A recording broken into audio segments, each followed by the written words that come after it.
2 o'clock, exactly. Hi, I'm Richard Smith. I'm a clinical associate professor of instructional design and technology at the School of Education of the University of Houston, Clear Lake. And today we have a panel of 4 very distinguished computer coordinators.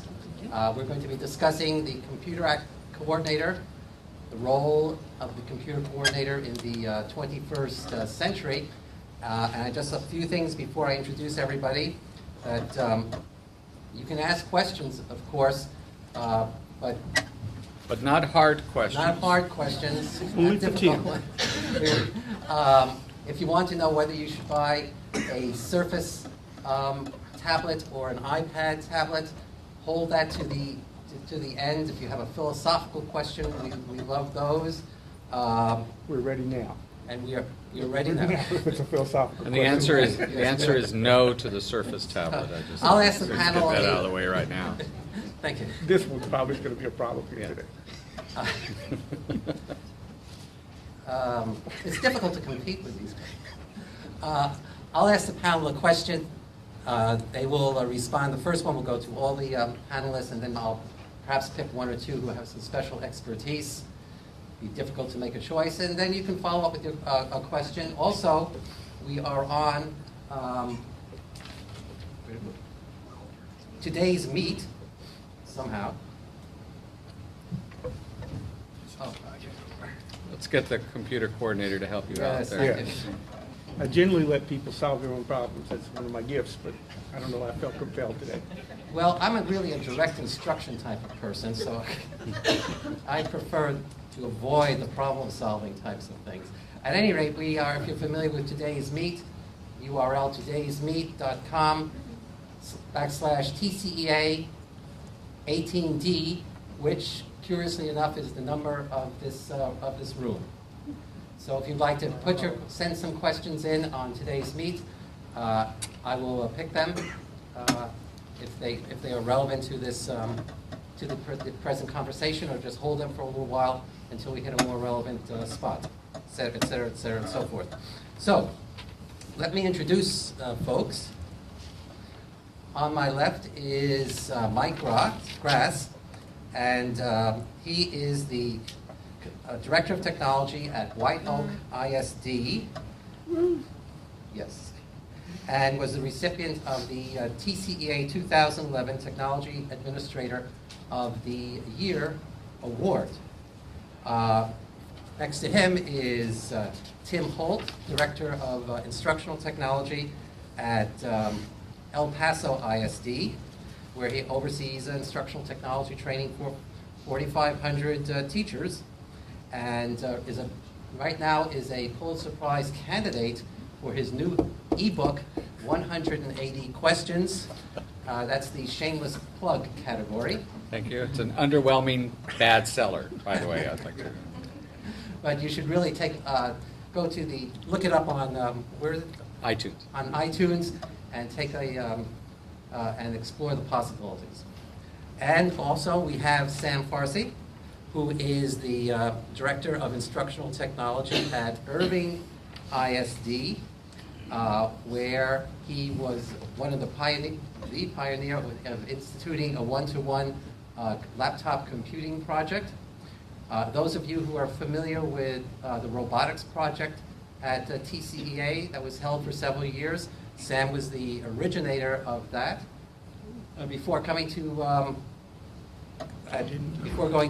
Irving, Sam worked as a manager of computer training at the Houston Independent School District, where he developed a number of innovative projects there. And got a lot of expertise there. Got a lot of expertise. Under his boss. Yeah, he had terrible bosses. Richard Smith.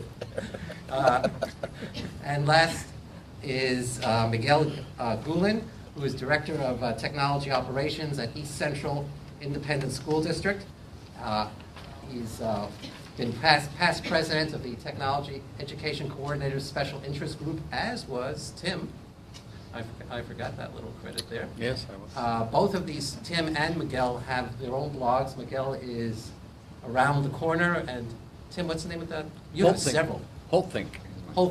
That's it. So, that's it for, did I get everybody? Yes, that's it for introduction. But I steal Miguel's stuff, so if you just read Miguel's blog, you've pretty much read mine. So. Yeah, Miguel's stuff goes into my courses, so that's good.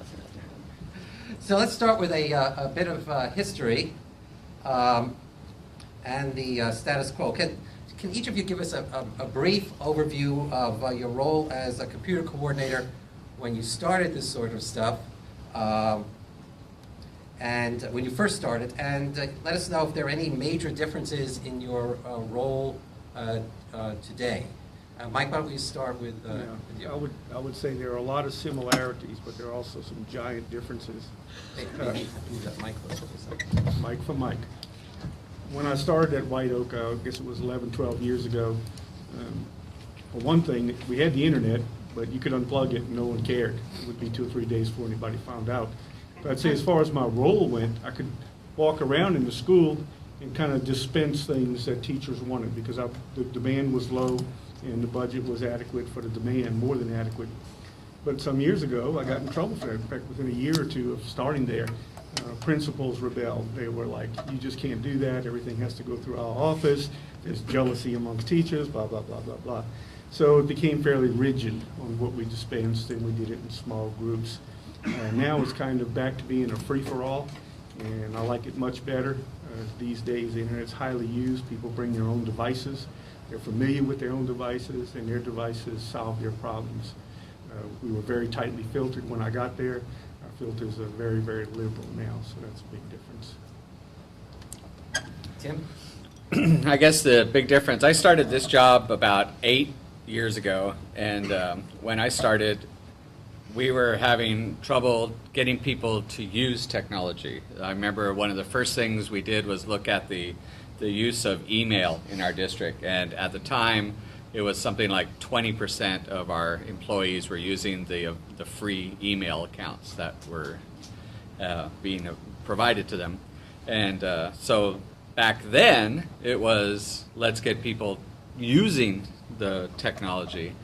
And now it's switched that 180 degrees. Now it's trying to control all the people using technology, because everybody's going, it's like herding fleas, and I probably should just do like Mike and just let the fleas fly around. You said the word that causes the hairs on my neck to stand up, control. I know, and that's the big difference. And there are issues with control, Yeah, and I absolutely. understand that, you know, it's back when we started, when nobody was using it, it was easy to, it was easy. Now it's a little bit more difficult because the equipment's there, the infrastructures are all in place, and now it's trying to, and I don't think it's control, but it's more like it's trying to point people in the right direction, because there's so many tools now, everybody's trying everything, which is great, but they're trying things without really a motivation or direction to go in. And so I guess my job now is trying to show them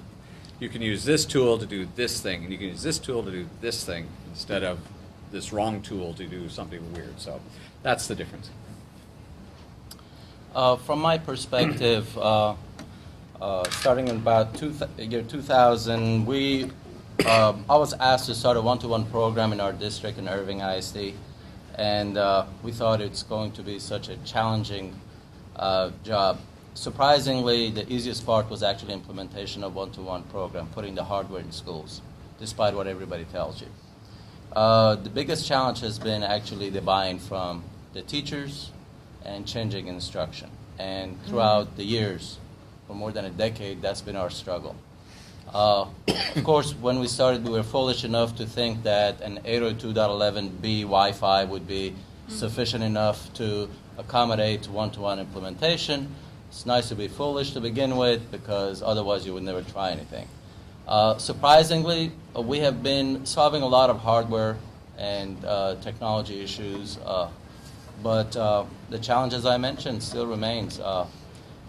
One-to-one may bring equity, but the challenge still remains of providing access at home, especially in districts that are needy students. And we still struggle finding ways to find opportunities for our students to be able to maximize what we're providing for them. Thank you. I forgot what the question was. I'm so sorry. Are you or have you ever been a member, oh no, wrong panel. He's too busy meeting. I used to watch. How's your them job live, too. changed over How has there? my job changed? Well, you know what's so neat Since when is you- that when I you just started my job in April, of 2012. So, Your present job, you started your present job, but you've been doing a similar job. okay. Don't try and sneak Okay. out of it, don't try and sneak out. As a junior member of the panel, both in work experience and, well, age, it's clear to me that I don't have the wealth of negative experiences that they've suffered under. You know, when I arrived in my district, which I also call heaven, you know, people were already reading my blog and sharing ideas. And it's been, someone mentioned in today's meet that it was like, there's no more digital prison. And I agree with that.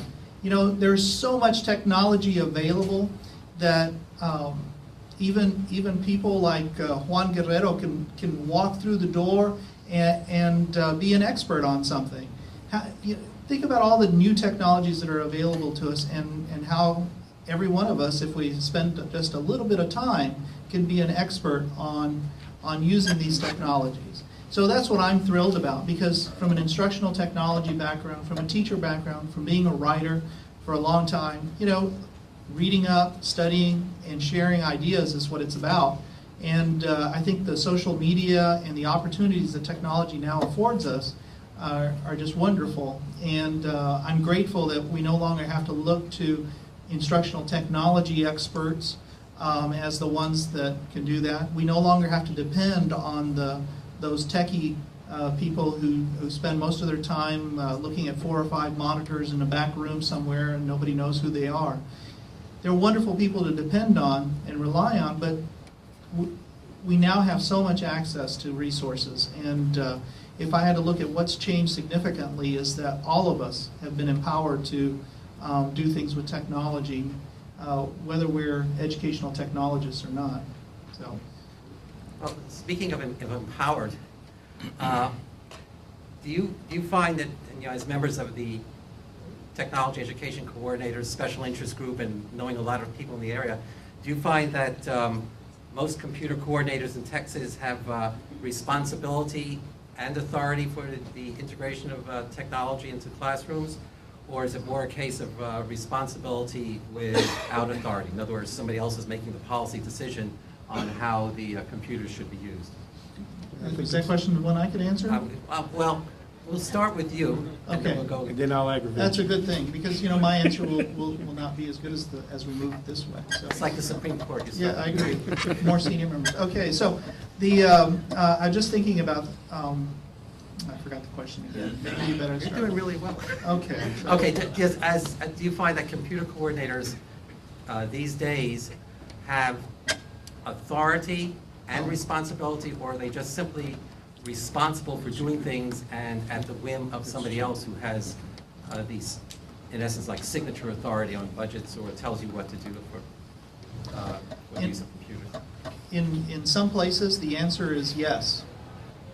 In others, I'd like to go back to what our vision of a technology coordinator or a computer coordinator or whatever we want to call it is. When I started thinking about what was it like, how many instructional technology people are out there, or people that think, maybe I'd like to go into this line of work. So when I started out at the beginning as a classroom teacher, as a campus technology coordinator who was also teaching a class, I had the idea that, that person had supreme power. And of course, as you get older, you realize that it's important to collaborate with other people. But I never realized that a chief technology officer type position, the focus is not, you don't have to be an expert on the technology pieces, although that's helpful. You don't have to be an expert on the curriculum side. What you really need to be good at is talking to people, interacting with people, building coalitions and relationships. And for me, as a newbie technology director, that's the hit you over the head kind of realization. I've had several people ask me, what do you think I need to focus on? Do I need to be more technology? Do I need to go get certified? Do I need to go A+? and get network certified, well, sure, if that makes you feel better, go for it. Do you think I need to go get my DEN, Google Apps, and the whole string of other initials after your name? Yes, if that makes you feel better, if that's what you're passionate and excited about. But the real place where you need to spend time is learning how to interact with others and connecting and sharing ideas. So, thank you for letting me answer Sam, you want to first. give that a shot? Speaking of newbie, didn't I see you at a Tenet Master Training in 1996? It's He's been inappropriate around. to Okay, attack me just want to while make you're- sure He's when we been talk around. about newbies, I don't want you to we're lose talking the about the thread same going. thing. All right. I think it's important to talk about collaborative efforts. I don't think it's one versus the other. You have to consider other groups' perspective and where they come from. And unless you come up with a joint opportunity to better the education, nothing is going to change. It shouldn't be my way or your way. It should be a give and take, and finding what, as Covey calls it, finding a third avenue. Not my way, it's a synergy. It's not my way, it's your way, but it's a third way that helps meet the need. I think the most important thing, again, as Covey says, putting first things first, and that is putting students first. So if you keep that moral compass in mind, that what the purpose of education is, and let that be your driving force. It's a motto in our Irving ISD to put students first. And that helps facilitate the conversation. It's not what I want, it's not what you want, but it's what's the best thing for our students for the 21st century learning. I think a lot of that has to do with the size of the district and the way that your district is structured. I would think, maybe I'm wrong, but in a smaller district, the computer coordinator, technology officer, whatever you want to call it, would have more say because that person probably wears more hats. In a smaller district, everybody has more responsibilities. In a larger district, people have more specialized jobs. And so I might be responsible for something in one area, but then somebody else down the chain of command or up the chain of command has a responsibility for another thing. And so it's kind of a hard question to answer about do you have that responsibilities, because I think it has a lot to do with the structure of the district, the size of the district, your specific job title. Like in my particular district, our technology department is broken into 3 separate areas. There's the instructional side of it. That's the one I'm in charge of.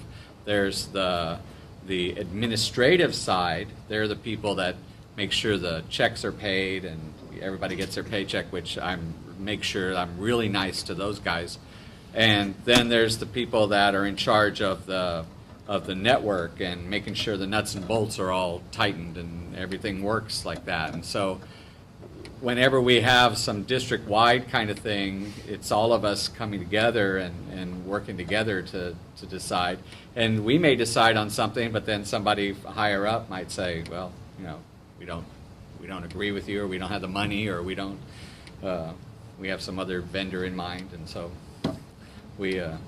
I think it's a lot of it also has to do with your relationships that you have, that you build with the other people in your district. If you have a good relationship with the people that are making the big money decisions, then you're in good shape. Like Mike, Mike. I can say blah, blah, blah, blah. I like what Mike, I always hear what Mike and his district does. They like, well, we've opened up every filter in the world. We let everybody do anything. And it's like, oh, well, great. I wish I could do that. Is anybody from White Oak in here that can tell them that that's not true? They could do There they you could go. do There's anything. Donna, yeah. They could do anything they want within reason. All right, Yeah, we'll yeah. put it that way. They could do anything they want. I've got like 25 people from my district here today, and And none of them are none here. of them will raise their hand. None of them For are the here. citizen. Donna works with me They through don't send a SuperNet. card, they don't send a letter, none of this. Well, Nothing. So they know they don't have to listen to me. I listen to them. And I can tell you, I want to answer the question from a national and a Texas-wide perspective, because I teach a course, I help teach a course. I'm a guest thing on filtering for a Yankee university, which I won't mention. But I hear it time and time and time again. We can't do that because of our director of technology, and it's gotten to where I start calling them dictators of technology, the DOT. And that's why I abdicated my position as a director to become what I truly am, and that's a technical coordinator. You have to trust the people that you work with. The administration, as a rule, does not trust the teachers. And there's a lot of reasons for that. There are also some historical perspective as to why things are as rigid as they are now. And we can get into that later. I think it might be a question revolving around the history of it. But certainly, without a doubt, the general answer to the question is, yes, the technology department has too much power. And as a rule, they don't understand what's going on in the classroom. They don't trust the teachers. They don't trust the administrators. I've heard of directors of technology telling superintendents, no, we can't do that. We can't open Twitter. It's too big a risk. So they make too big of decisions. They make many decisions. And we have some like that in our consortium. Donna, I take care of an online server for SuperNet, which is a consortium of 24 school districts, 26. Don't you think when people do that, when they act that way, though, that they're doing like a job security kind of thing? I think there that is that. You know, if I let go of this piece, then I'm losing. I'll tell you another thing. We went through this virtual server thing. Every school district in Texas had to spend $1 billion on virtual servers. And why is that? Because free training for the guy that has the position, and he can move into industry and make 3 times the salary. You know, so there are a lot of things. I obviously miss that free training. Yeah, I see the change in technology as kind of like sand hitting the beach. I learned my lesson a pretty long time ago. Back in the days of green screen, there was a study done, and it was by Xerox, that it turned out that people that worked on white screens with black lettering didn't get the headaches and the eye difficulty of people with green screens. So being the responsible technical person I am, I pushed them. Okay? We want the white screens. And guess what happened the very next year? You know, screens are this way and paper is this way. So we have to have a screen that rotates so that the people can see their page.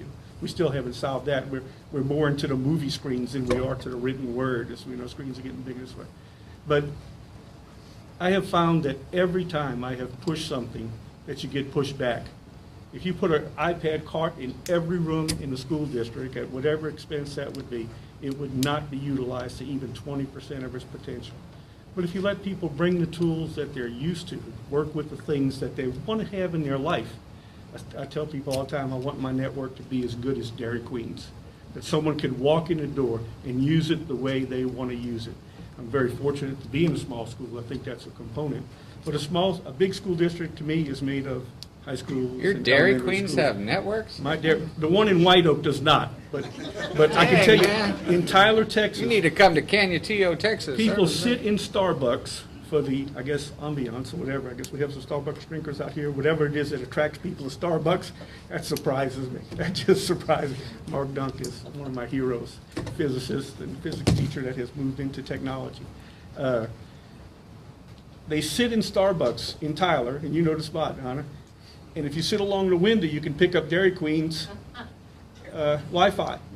And so you don't have to pay the Starbucks $20 a year. So there are people that first place fills up is along that edge because they like Dairy Queen's network. You have to And pay I do Starbucks too. $20 a year. Starbucks is free now. Oh, it's free now? Yeah. It's free. McDonald's It's been a too. while. Let's go to. I You need to go to Starbucks more often. My brother took me to Starbucks, and I saw all the people on computers. I said, well, let's sit here for a while. And I went, I couldn't get on the network, and she told me it was $20. I said, On the other hand, you can get excellent ice cream at Dairy Queen. Listen, just because we're using today's meat does not mean that you cannot use old technology. Raise your hand and ask the question, which is, of course, if that indeed happens and you ask a question, that's an interesting study with technology supposedly facilitating discussion.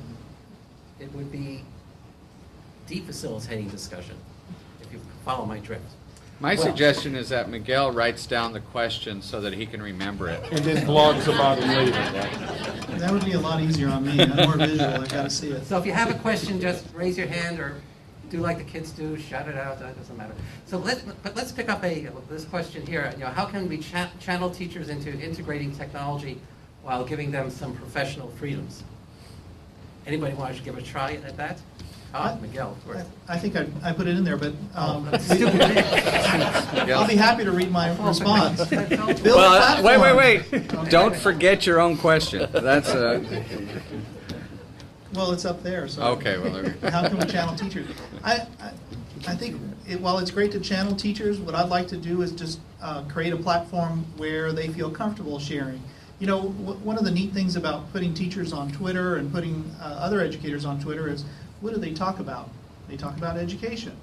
Bring those people together, they start talking about things that they're passionately interested in. And that's why when we say we want to channel teachers, the idea for me is that we're maybe trying to lock them down into some acceptable channels. Maybe that's a wrong interpretation of that word, but we want to give them the freedom to be sort of, what was the old way of saying it, free-range learners, people that can just be out there and learn from a variety of sources. And I think if we build technology platforms that allow for that freedom, and then we've done something pretty significant. We'll be able to see what teachers can create and what students can create rather than what we might imagine for them or what we would want them to create. Does that make sense? I actually agree with you. Well, I'm frightened now. Well, I have a question based on what Mike said about placing a set of computers or tablets or what have you in a classroom, and what 20%, maybe use 20% of the time, so that as computer coordinators, you see what could be used, how the computers could be used, but yet they aren't used. And the teachers are the ones who have to use this. So is another starting point, rather than the placement of computers for communication and doing all sorts of things that potentially the students could be doing with them, to place computers according to whatever the perceived needs are of the teachers. Here, I think what you indicate, I'm sorry. I kind of agree with what you said when they get used 20% of the time, and then they get used, of the 20% of the time, they get used 20% of the potential. So, And I don't think I said 20% of the time. I think 20% of them would be used. yeah, Most of them would that's stay in boxes. What irritates me so much is when we use these very expensive pieces of equipment to do exactly the same thing that we would do with a pen and paper. And so why are we buying these things if we're just having the kids write a report? Why aren't we doing? And so I think, and I'm not positive, but I think one of the reasons that these iPads have become such a popular device is because you finally have a device, or you're getting very close to a device that provides multiple devices in one, where you've got a word processor, and you've got a digital camera, and you've got a camcorder, and you've got, if you want, a document camera, and you've got a voice recorder, and you've got all these, and you've got a drawing tablet if you want. And so you have all these things wrapped up into a single device, and that kind of device, maybe not that device in particular, but that kind of device is what's becoming very, very liberating, I think. And so we're seeing, at least in our district, no one ever came to us and said, we want to add programs to our laptops. We want to add this program, we want to add that program to our laptop. They would get Microsoft Office and a Skype and a couple other things, and they were happy with it. Oh, okay, good. Which said to me, they weren't using it. With these things, they're saying, we want to add this app, that app, this app, the apps I've never even heard of before. And that, to me, says that the teachers now are going out actively looking for solutions in their classrooms. Well, I think that's Indeed, it. they are. But And why do they even have to ask you about it? Why do you even know that that's happening? Because they want somebody to pay for them. Ah. That's why they come to me, because they want to pay for them. We want this app, but we want you to pay for it. I agree with your perspective. I think to have transformative technology happening in schools, you need to give freedom. It needs to be grassroots effort from bottom up. So these devices actually do provide the opportunity for teachers to try and do action research in their classroom. It's basically a power of pull rather than push technology. So there is no one size fits all, and I think as teachers experiment and collaborate and share ideas, then we're going to come up with better ways of implementing these tools. But I think the environment has to be conducive. Several things need to happen.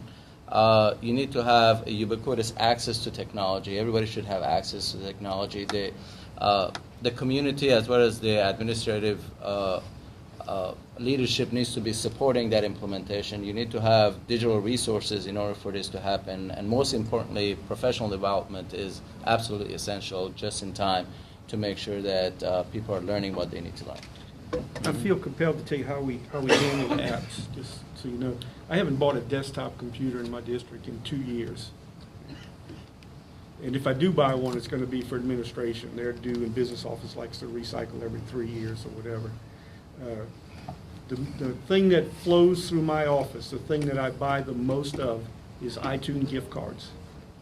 Buy them at Sam's, you get $100 for $90. Sometimes you get $100 worth for $80. And I wish Pam Cranford was here, because she's one that comes up and tells you the problem she wants to solve with the new tech. I don't want to hear the problem. I don't want to hear the solution. Tell me what you need. Okay? And teachers will actually get mad at you because they want you to understand and empathize with the way they're working with technology. I said, tell it to the teacher down the hall. She's the one that has the same problem as you do. My only problem is find enough money to keep the iTunes gift cards flowing. And they pretty much get them for asking. They pretty much get them when anything happens. You know, if they come to the technology training. Oh, we've got 117 staff members, and 23 of them are here today. They're out there finding the new things that they want to do. And I don't have to approve them, bless them, or whatever. In fact, a lot of them come here with the idea already in their head that they want, and they'll make like it happened here. You know, they go back and continue doing the program they want to do. You got to trust them. You've got to give them some freedom. A little disclaimer there, because this issue came up yesterday, and we're in another meeting, same conversation with Mike. Make sure your purchasing department is aware of it, because there are some procedures that never tell your purchasing department, because there are issues with tax. Okay, well, I don't have to worry about my business office watching me, because they trust me to do my job. That's pretty frightening to them too. But yeah, again, this goes back to a difference in the size of districts too. Yes, How big is your district? How many teachers you got? 117. 117 teachers. So that's the difference between 117 teachers, and I've got closer to 5,000 teachers. Could you run one high school like that? And so, but with those 5,000 teachers, there's going to be some that are going to be the TCEA attendees, the ones that are going to be the bleeding edge, the ones that are going to want to run with stuff. And then there's others that are going to, they need direction. And they won't go to their peers for that help because they don't want to look stupid. And so the bleeding edge thing is a big, big issue. It's the first few people, and again, I wish that same person was here, Pam Cranford, but the person that made her cry is here. And I just looked at her and I said, Pam, you now know what it means to be bleeding edge. I want you to share that with other teachers. And I mean, when they crash and burn, that's your job, is to pick them up. To support them and say, I'm glad you tried that. That's one of the jobs, but if somebody comes to you and says, I want to do this, but I have no idea of how to do it, you just say, well, go find out on your own? Absolutely. Because good. Then if I have an AutoCAD teacher coming then you're going to end up, or I'm going to end up with teachers that won't do it. Then we do have some of those. Then they'll say, okay. However, then I've just extinguished that fire of them wanting to try something new. Let me tell you where I think that, and we may be talking about two separate things. But if I bring a person into school, bring a person in school district to run AutoCAD, all I do for that person is make sure it comes up, connects to his storage server if he has one, which we discourage greatly, and that it can print. That's all I need to know how to do, is open the file. If he calls me up and says, I can't render this drawing on my machine in 3 dimensions, I don't know why he can't do it. I am not going to study AutoCAD. I am not going to go to a drafting convention to support him. It's his responsibility to find out that the little switch has to be. I agree with that, but you just but you have to point them in a direction. So the question is, okay, so do you see a future for general technology training in the coming years, or have teachers reached a critical mass where they can go out and Do we need a figure big out what place they like need to do? TCEA? No, we don't. Here's where We don't. We Tim and I don't. have a lot in common on that question. Talk ourselves all out of, we'll talk yourselves Okay, out Miguel, of- you start because I wrote a blog about this yesterday, and so I don't want to take up the whole conversation. Miguel hasn't been listening again because he's typing. What was the question again? I want you to tell Keep it, up because there. We haven't- this is where you'll be right. Oh, yeah, so we're talking about whether we need this Do we- conference? Given that, I should have took the spot in the corner. You wanted that Oh, we're spot. talking about Given- Tim's blog entry? you can have two philosophies here. By the way, if you haven't read that blog entry, yesterday I wrote a blog entry called "Why Are We Even Here?" That was the name of the blog entry. Is that so another Pulitzer? It was winner? Pulitzer Prize winning, yes, for least read blog entry. And he ran an awesome discussion on it. Miguel, Awesome. when you come back tomorrow, I'd like to have a 5-page essay on why I should listen during panel presentations. So, will we need some sort of systematic training in a district in upcoming years, or do people now automatically have enough knowledge about technology to know what they need to know? So, this question of the apps, for instance, teachers coming and say, I want to buy some apps. Why do they want those apps? Those apps must be solving some problem that they have.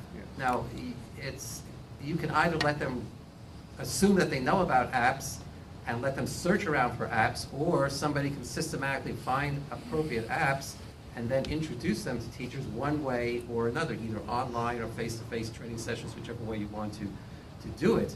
So one is, I guess, is the happenstance viewpoint, and the other is the Tim Holt. You want to start? Yeah, I'm just waiting for Richard. Put pause, huh? It's the longest damn introduction to a question I've ever heard. Yeah, I've forgotten your question. So I guess just a few years ago, when we were still teaching people how to use an internet browser at the Education Service Center, I was in Region 20.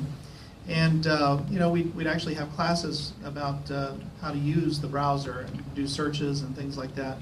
And people would show up, and at the end of the 3-hour or 6-hour session, they'd say, wow, that was the best workshop I ever went to. And why did they say that? It wasn't because I was brilliant, but it was because they were allowed to search on things that they were interested in and excited about, and then share that with the rest of folks and print it out. But one lady said something to me, and for some reason this conversation sort of brought it back to my brain. And it was, technology resets the counter to 0 for us. We're all ignorant again. And, as you're sharing, do we need professional development or professional learning? Sure, we need to be able to work with other professionals who are sharing what they're learning as they're learning it. And I think that's what's so exciting about being globally connected, that we are all able to tap into people that are learning new things. Do we need professional development in our school districts? Because sometimes the people in our school districts maybe aren't the same people that we're connecting with on Twitter and all the different social networks. Well, sure, that's why we see the push for trying to get everybody on Twitter as your PLN, because we want them to sort of get pulled in and jump in. I had an interesting experience last night while I was, can you guess, blogging.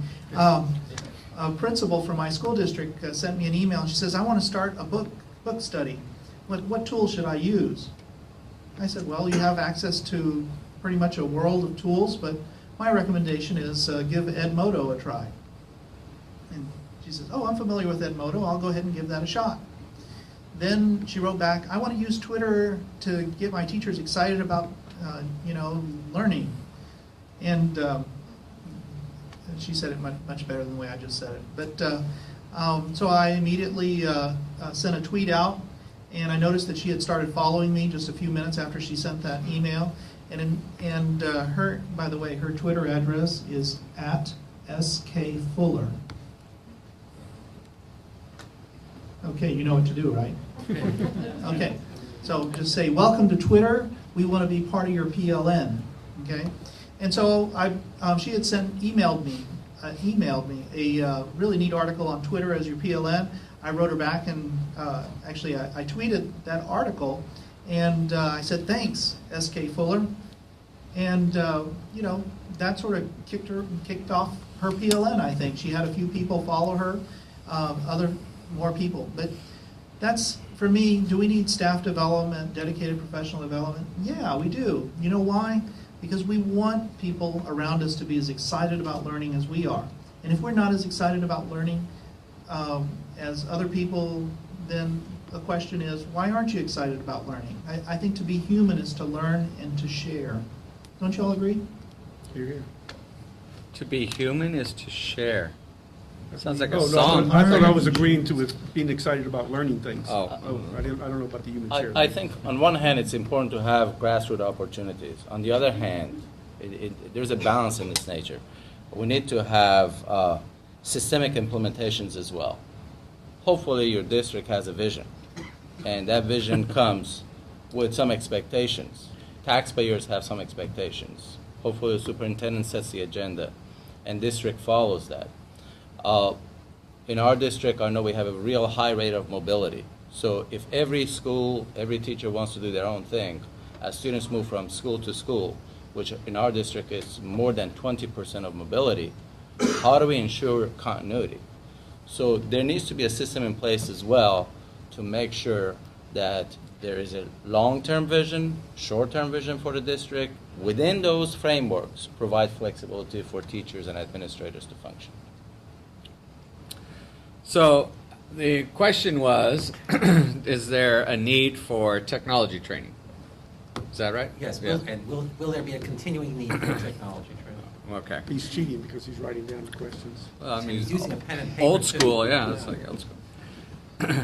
My feeling about technology training is that things like this are wrong. TCEA should not exist. This event should not exist. And the reason is But this. this panel should exist. This panel should exist.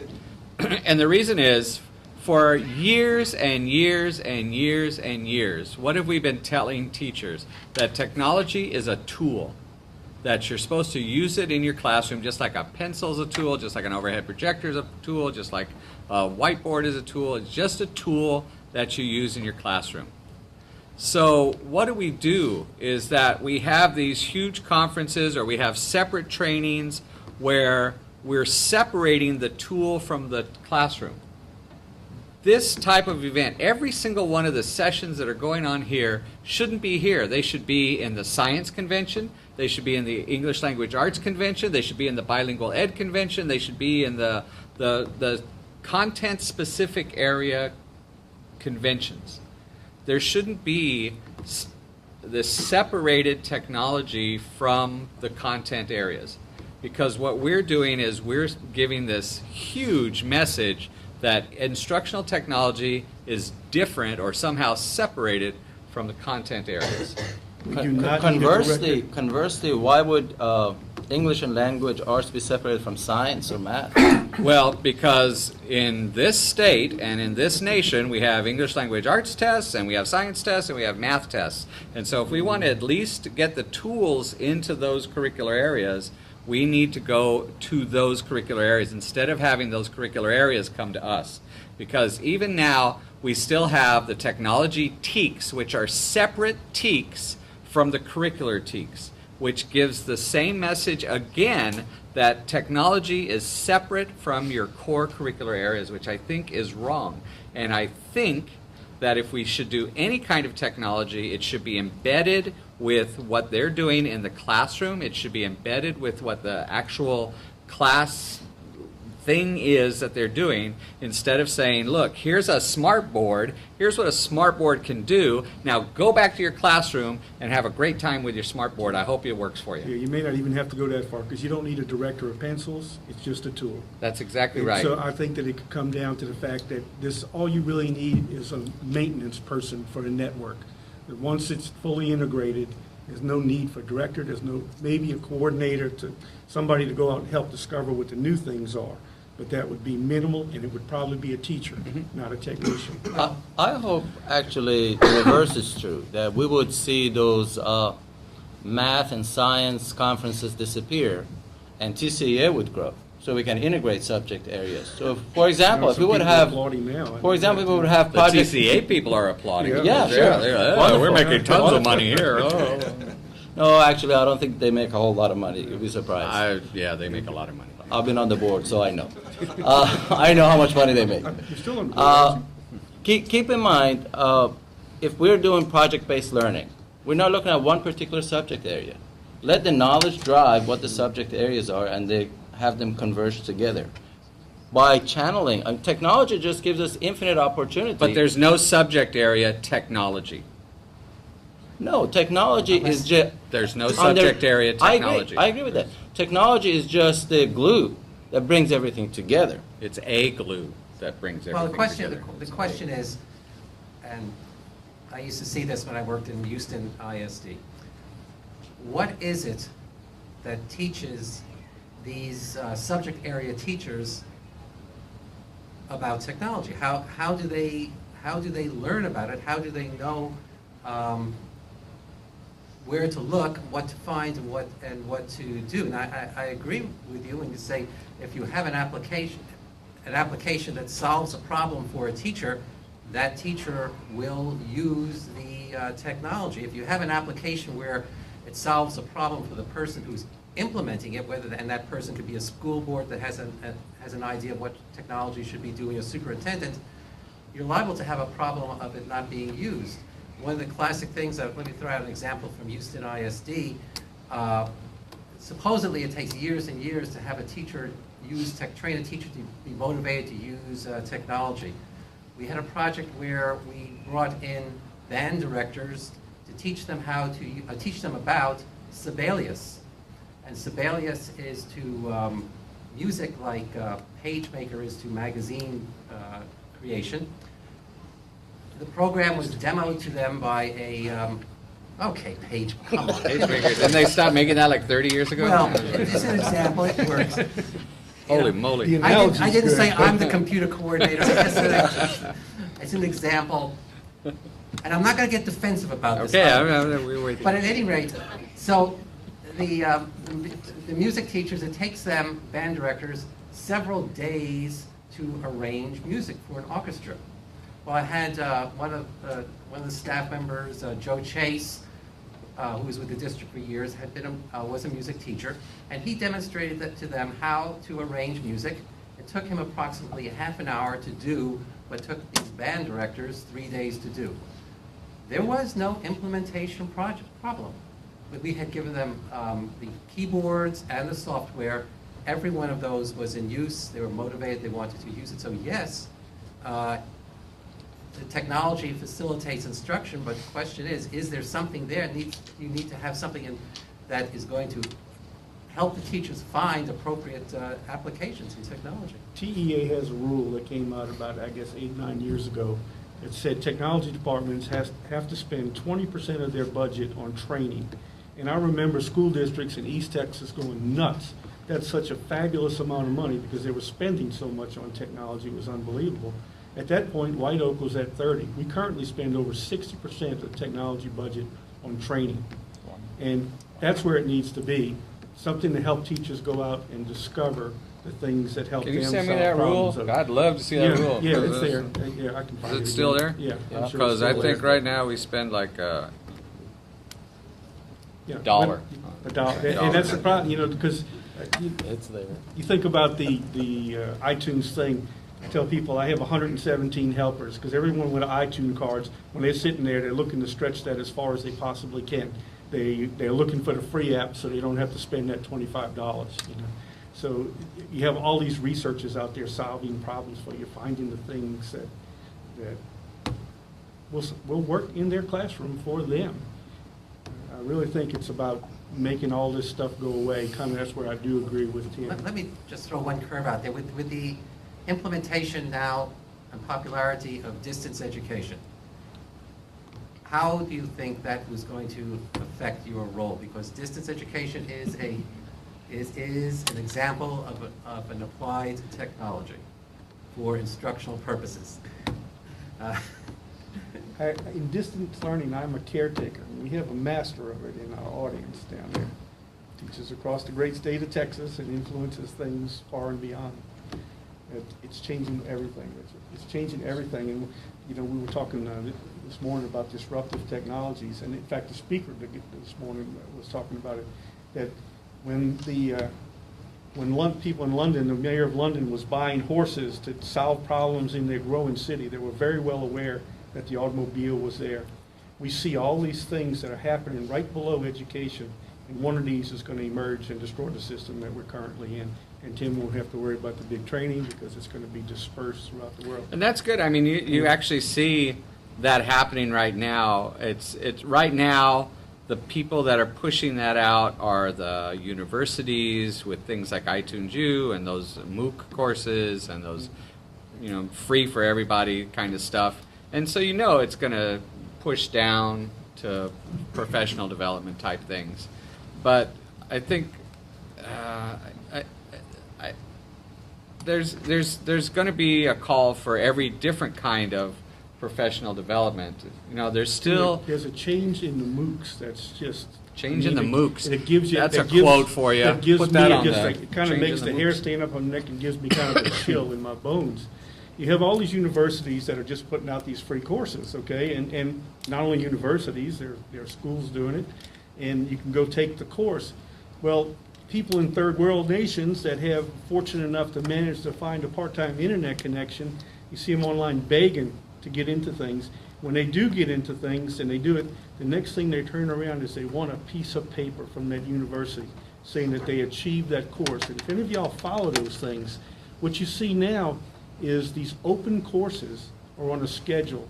You have to sign up in February because now there's a human being watching these 30,000 people come through the free course to acknowledge their presence there so that they can print the piece of paper saying that they had that piece of But that's going to be automated soon. I mean, they have you don't automated need that everything. person. Well, it was automated. You see, and the pressure was to get that human interaction to validate me. I can tell in an interview, to somebody to replace me, I could interview in 5 minutes and know whether or not they could take my job.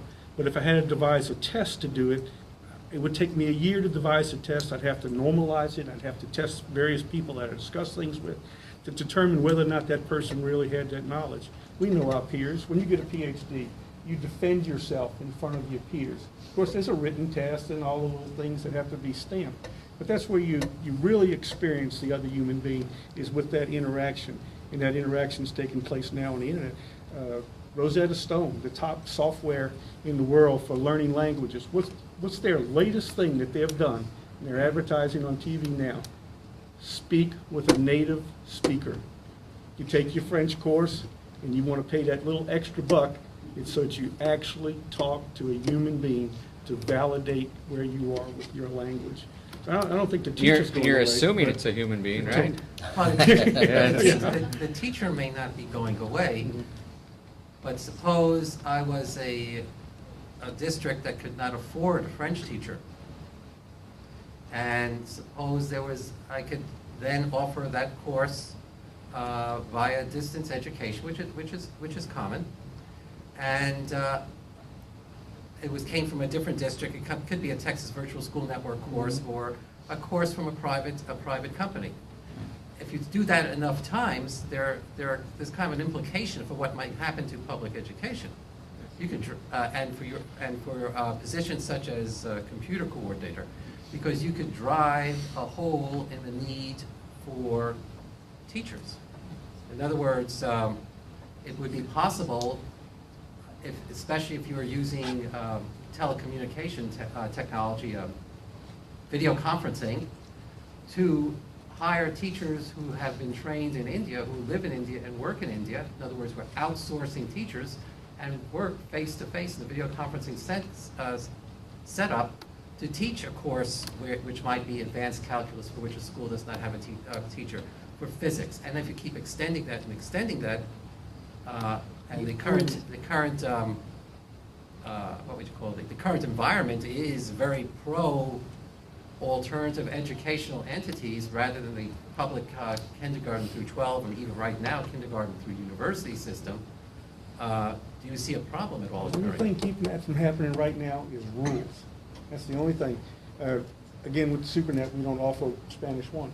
Right now, if you want to learn Spanish, you can take coursework from Spain. They do it strictly to develop tourism. You can learn to speak Spanish. But they don't speak Spanish correctly. They don't speak it correctly, okay? But you could learn, a high school student could become extremely fluent in Spanish and not have credit for the course.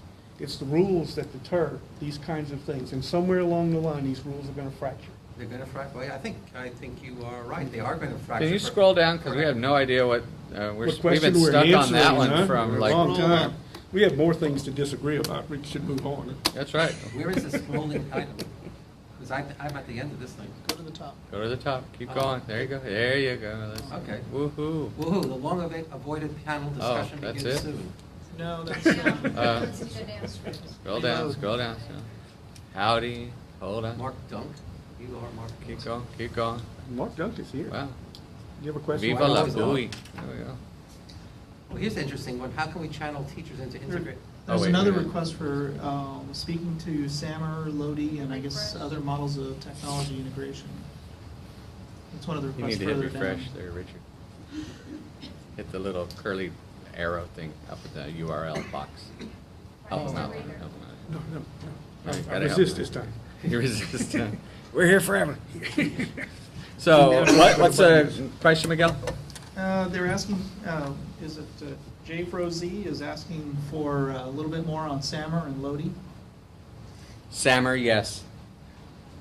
SAMR, for those of you that don't know about SAMR, is the levels of technology integration that were developed by Ruben Puentadura, and S being the basic level of integration, which we were talking about earlier. Why let them do the same thing with technology if they can do it with a pen and paper? So it's just substitution, and then all the way up to R, which is redefinition, where you completely redefine the assignment, and it cannot be done without technology. And if you're interested in the SAMR model, there's a lot of really good resources online. Was that question for Ringer? And Lodi is levels of teaching innovation. You can speak to it just as well as I could. By Dr. Chris Morsch, and the purpose of that is that there are 6 levels of technology implementation, which starts with 0, non-use, all the way to level 2, which is basically celebrating PowerPoint presentations, all the way up to application of technology at level 3, and level 4 is where it shifts from teacher-centered to student-centered instructions, and all the way up to level 5 and 6, where it's global awareness, bringing in experts into the field, and where actually technology is ever present and transformative. And if you go online, there's, if you could scroll up just a little bit more, Richard, there's an address, bit.ly/MOTI 2013. That was a whole session that Dr. Roland Rios and I had a chance to do yesterday at the Campus Leadership Academy, featuring different models of technology integration. I'm sure, how many of you have heard of TPAC? Okay, then SAMR, Lodi, and then Florida has a really nice model called TIM. You might want to check that out. And Just the name alone is a good. That's right. So there's a lot of resources online that are available. I guess one of the question was, which model has your school district chosen? Not to usurp your authority, sir. And they're all very as similar. They're all very similar. Florida is not the only one with a TIMS, Technology Integration Matrix is what that stands for.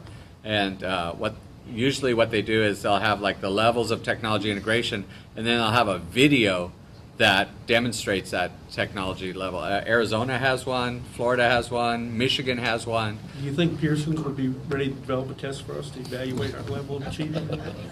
I'm sure it's in the works. For enough money, they'll develop anything, I'm sure. We have implemented Lodi in our district for almost 7 years now in our district. And it's part of teacher evaluation process. It's part of teacher expectations in their lesson plans. It's something that we have consistently stayed with without changing systems to confuse teachers. Even then, it's still a struggle and it's a challenge that we continue improving ways in our staff development in order to make sure more administrators are aware and participating in it, and more of our teachers, especially with our living in Dallas metropolitan area with the staff rotation, which is constant. It's a challenge of continuing staff development, what we call staff development to a marching parade. One of the interesting, one of the challenges that I ran across is, You know, when we're talking about using technology, it reminds me of Tom Snyder and an article he wrote many, many, many years ago in the One Computer Classroom. It's the idea that we have lots of money and pushing technology into our classrooms, and we can, how we choose to sort of use that is, it all comes back to the classroom teacher and the best ways to approach instruction and the idea of teaching and learning. So ask yourself, if you were to look at a classroom, what are those instructional approaches or elements that you would want to see in a classroom? So that's the question that we asked ourselves when we started working on development of a classroom learning activity rubric. And we of course stole it and, you know, modified it and everything. And but would you agree that active engaged learning on the part of students is important? How about differentiated instruction? How about cooperative learning? Or if you're working with younger students, collaborative grouping? Miguel, who's the right person to evaluate all that and put the stamp of approval on it? Is it the Department of Technology that does that? Well, that was the discussion that I was having. You know, if we put this rubric together in the technology department, is it going to see a widespread adoption that we want it to see in the curriculum department? And then if the curriculum department puts it together, is it going to see the widespread adoption that we want to see at the classroom and campus level? That's where there has to be that good What are all these communications. expectations that are coming from administration? You know, my point is the exact opposite. My point is I expect a teacher to be a professional. I expect teachers to evaluate each other, censor each other, and nurture each other to come up with the ways to present the information that is standardized, unfortunately. I want to come live in your unicorn world. All right. Well, certainly there has to be such. There's a lot of frustration in my world, as you can probably tell from my voice, but I like it. I know. Well, certainly there has to be some time dedicated for the teachers to get together to do this conversation. But Absolutely. And I want to get back to what Miguel was just saying, and what Sam has also spoken about, which is the level of cooperation between technology departments or coordinators and curriculum directors within that same school district. On average, what is. It's really the wrong question. Oh, okay. Because you wouldn't ask that, to me, the computer guy is maintenance. And you would not ask that question of a janitor. I disagree. Okay, so this is two That's different. your district. That's my district. Yeah, that's I'm not. This is two different roles, and so you have a defined role as Maintenance. the facilitator of We have a guy for that. of motivating teachers to use technology, and I'll I think struggle on the with other that. part. There has to be good communication between the technology department, especially the instructional technology side and the curriculum Instructional side. technology, And I then totally the agree. curriculum That's what side, we're talking about, Yeah. instruction, yeah. sometimes the curriculum side, which is another reason why you should not have separate technology trainings. You should have them integrated, because the curriculum people in some districts, I won't mention any, but I'm real familiar with mine, but some curriculum departments think their curriculum is the best curriculum that ever existed. Our triangles in math are better than anybody else's triangles in math, and our quadratic equations really kick ass over anybody else's quadratic equations. And so they're very protective of their curriculum. And if you go in and try to like slide in and say, hey, you know, you could use some technology here, this is a good place to do a little technology integration, they sit back, because their curriculum is designed specifically to raise a test score somewhere. Well, And if you start messing with it, they're afraid that their test scores are going to go down. Yeah, actually, in our district, we have instructional technology specialists serving the campuses, and once a week, they do come in and work with our curriculum department in order to integrate technology into the curriculum content that has been developed with curriculum department. How many do So you have? We have 20 of them right now, and working collaboratively. And actually, campuses right now we're 2-to-1, and we're going to go back to 1-to-1 due to economics cutback, and campuses are asking for more. So they are seeing the value in those contributions. Well, is there a scenario for the technology director to gradually recede or disappear, and the director of curriculum to be knowledgeable enough about technology, and if you have I like your directors thinking there. directors of curriculum, if you're a large district like Houston, where there are a lot of curriculum directors, and each one of them also being competent, and then tracking what applications are available could be useful and how to integrate it. I think that's a good Is that- description. would it of be- where we should But be it goes going. back to what your description of the computer coordinator is.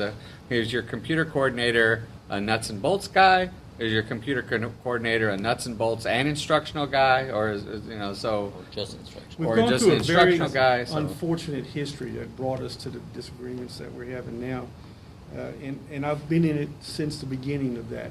When we had a few librarians that were plugging in a telephone line to get access to the internet, the expertise wasn't real high. You could buy the modem, and there were no rules about its maintenance coming from the state. There were no filters that had to be had. It was just, did I know enough to plug a phone into a computer and make it work? These things caught on. People start using them in classrooms, and then they wanted to start sharing information across the district. And at the same time, other kinds of things were happening to track students and money and all that in bigger mainframe computers that were being moved down to lower levels. So it there was a vacuum there that was filled by non-educators, by controlling individuals that came from banks, from airlines, from AutoCAD places, that knew how to maintain security and make these things real tight. They became the directors of technology. They expanded in the networks and took the few, I was one of them, took token ring networks out of East Texas that were in one classroom and expanded it to Ethernet district-wide. Very technical people, and they became concerned about the dangers. And they found the more they talked about the dangers, the more power they had. And soon these people were telling teachers what they could and couldn't have in the classroom. And it was an error. It was from growing so fast, and we just left the administration of the school, pulled in people that didn't belong into the school district and empowered them. And that's why we're where we are today. And I'm saying we need to, I think your description was perfect. We need to turn them into custodians. We need to move them away. There's no reason that I should be telling a teacher what she can and can't do in the room. She defines the community standards, not me. Unicorns? In a district with 127 teachers, that's easy to do. 17. Because 17, you can walk across the street and slap them if they, Yeah. And I would But submit if to you you got that they're if you got 4,500 teachers, You could start in a high school. You could can say- start in high school. Yes, I think perspectives are different depending on the size of the district. And one Yeah, of the questions I can't earlier argue was. against I don't I have can't one high argue- school Yeah, I can't that argue has against that. I haven't been there. 117. I've got, my smallest high school has 160, just to Yeah. let you know. Yeah. Yeah, And- I can't make the argument there, but I still have faith in my belief system. We have 33,500 students in our district, almost 40 campuses, and previously I was in Houston IC, which has almost 300 campuses. So perspectives are different depending on where you come from. Well, certainly And then there's Miguel. And then there's Miguel, who will write an extremely interesting blog about what happened here today. Do you have a question? There's a He's question. already here. writing it right now. I think. I guess I was gonna say, I know from my district's perspective, that's the opposite way that we're going. We are going totally the other way. We take Tell The me other which way toward yeah. which way? Away from being janitors of extension. More control, more No. eyes on, I'm not following you. We're integrated in, professional development and technology are one department, Excellent. and we are coordinating, we have What's your groups that district? get together with curriculum and so on. We are technical people are also. What district are you with? Teacher certified, they teach classes. What district? Richardson ISD. Mhm. Richardson I ISD. look for great things from that kind of cooperation. Yeah, and that's, I mean, it's not perfect, but we're not going that way. Never will That's be. for sure. and it's good. I guess if there's nothing else that these kind of conferences, which I don't agree we should even have. Why are you here? Why am That's I my here? question. That was my blog that was the yesterday. driving thing, yeah. Holt that was Think doc. By the way, driving question. You're here because I- is that you can get that perspective. You can come up and say to somebody at a meeting will say, "Hey, our district's doing that," and you can actually go have that conversation with them that you can't have in a that's for all the goodness of online and social networks. Well, If you talk to people here, they'll say the best thing that I learned was in the hallway talking to somebody. I Or the agree with best that. thing was, I ran into a friend that I hadn't seen in 30 years, and they told me about this really cool thing going on. Well, here's something I'm wondering about. There's 10,000 people that attend this conference every year. Are all the 10,000, each and every 10,000 people, teachers, are they, each one, is that a teacher technologist in the schools we used to call them? No, Or are you no, subject no. area teachers? Subject area teachers primarily. Okay, so there is, Tim, a certain amount I of what agree. you're saying occurring here. because Yeah, these are but teachers finding out. This used to be a very technical conference. But let me go this way too. Okay. How many? Just for granted, how many science teachers here? Okay, got a science. I'll look it There's up, a Mark. science. There's I a know you science got the teacher. question, Okay, but you still got a are. science teacher. If you go down in that exhibit hall, Mhm. there's 5 vendors that would that this guy would be able to talk to. Pasco, Lego, probably some of them, And he 5 or already 6. knows them. There's a bunch of them And he down already there. knows He's probably already been to them. Well, it's 5 There's hospitality schools. there's with it. 400 vendors down there. Mhm. If he went to CAST, which is the science teachers thing, Mhm. there would be 400 vendors down there that he could talk to about science stuff. And so that's why I think that a science specific and every single vendor down there that would be So at why CAST. are we here? That's exactly my question. Why are we here? When I went to his group thing, I thought it was a more existential question. It's surprising to me how different we can be and still reach the same question. the same It was conclusion. it was very zen. Like we sat around and played incense and smoked things. It was beautiful. If you don't play incense, you burn. Oh, see how Don't talk to me about PageMaker. you could tell how much I know about incense and It took smoking me things. all night to answer that question, incidentally. I've decided that I'm here to help support the 21 teachers that, as they Okay, discover well, their needs. you have a Yeah. purpose in life. But it did That's take good. me a whole day since the question. so. But what's the risk of privatization of public education as computer board is? How's that going to affect you? It's a fact of life. I think with push for charter schools, it's going to continue, and I'm actually in many ways glad to see that, because it's going to bring attention to the fact that it's not as easy as they think, and it's not black and white. There's a lot of shades of gray, and some of them will be successful and meet a niche need. Others will fail, and it'll bring reality that this is a complex problem that is not a quick fix. My concern is that while they're doing that experiment, they're going to be taking away money from the public schools, the public sector schools, and it's going to be going into all these experiments that some will fail, some will succeed. And then they'll look at the public schools with less money and they'll say, why aren't you That's a fact. succeeding? I think Sam said it also a very short period of time there, a very short piece of your sentence, if I understood you correctly, is that a lot of the ones that, a few that are successful are going to fill a niche. And, we prepare everyone to go to school to be a brain surgeon, a lawyer, or a physicist. And all the while we're knowing that that's not their path. And charter schools, that's one reason they've been empowered, is because of our deficiencies in educating the masses. We like to have the standard. Everyone that graduates from high school will know this. And that's not the way it should be, because they all want to do different things. They're all individuals. I don't think we should feel too threatened either. I don't think their numbers will ever reach 10%.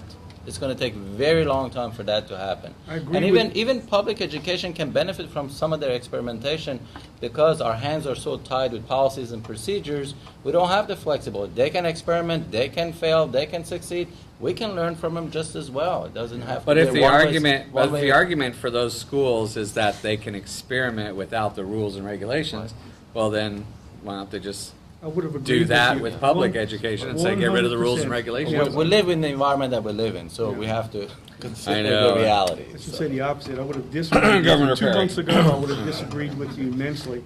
But I think public schools are very secure. After watching the strikes up north and all the arguments up there, the man on the street interviews were the most informative. I remember one guy screaming at the reporter, "I don't care whether they get a raise or not. I just want this resolved. I'm missing work taking care of my kids." Public education has this, the babysitter factor will keep us alive far beyond the time that we should be alive. That's right. If you consider a teacher making 60,000 a year, working 180 days, 6-7 hours a day, when you divide it up per 25 students per classroom, you end up with about $1.80 per student that we're paying teachers. So The education actually that very we give them is a efficient, good and deal. despite what everybody talks about. Dr. Carolyn Crawford, let's pay attention, Mr. Master of Ceremonies, please, to the audience. So recognizing all these interesting little research studies that are going on with the charter schools and the businesses trying to get involved, recognizing that perhaps the vast majority of these cute little efforts are going to crash and burn, and all of these students are going to be coming back to the school districts less prepared than they were when they initially left, what are the school districts planning on doing in order to ramp up these students yet again to the point at which they should be succeeding? It's called social promotion. I don't know, Well, that's not a I'm great technology. But is that not the reality? Well, you know what's going to happen is that they're going to have to use some kind of technology to catch those kids up. Whether it's some kind of like kid flicking through, like an E2020 kind of thing or a Play-Doh kind of thing where they're catching up, and that's... Well, they got two issues here. One, I don't think a failed charter school is going to be terminated. There's no evidence for that right now. You have, once they're funded, they are funded. Two, It's like a I don't McDonald's that never closes. you never see a closed McDonald's. The other thing is, what is the secret of charter schools that they have of educating students that public schools don't have? They have no secrets. They're using the same method. Those ones that are failing probably have parents who are more concerned that wanted their kids to get into those schools than those that are succeeding are the ones that have the students whose parents really wanted them to go to particular schools for a particular reason, and those that are not doing such a great job and still won't be shut are those where the students sort of are backed into those charter schools. I think if you look at public education, the equivalent right now of the charter school is the magnet school. And if you look at the scores, I can tell you in Houston ISD, the scores of the magnet schools outdo the scores of the non-magnet schools. And the only thing that I've been able to identify, and I'm the one that counts the most, is that what they both have in common is parental choice. The parents are choosing. When the parents choose, there's a certain amount of concern for their children. I think that's what's making the difference in the magnet schools and those charter schools that are successful. So I'm not particularly a big fan of charter schools. I just think it's a solution in search of the problem. And as what I think what Tim said, if the problem is that has been caused by the state legislature with all these rules and regulations that are put in, and which the TEA has to implement. They create the rules and regulations based on what the state what the laws are. Then why not simply get rid of all of that and let the schools innovate? And we should have the same level of success as the charter schools. And so, what is all this money going into charter schools? It's too much to process. What's the topic of this conversation? Well, you got me on my soapbox. I don't care if I'm We the went moderator. way off. That's really too, I mean, the yin and yang of that is very dynamic. Well, I'm yinging, that's all there is.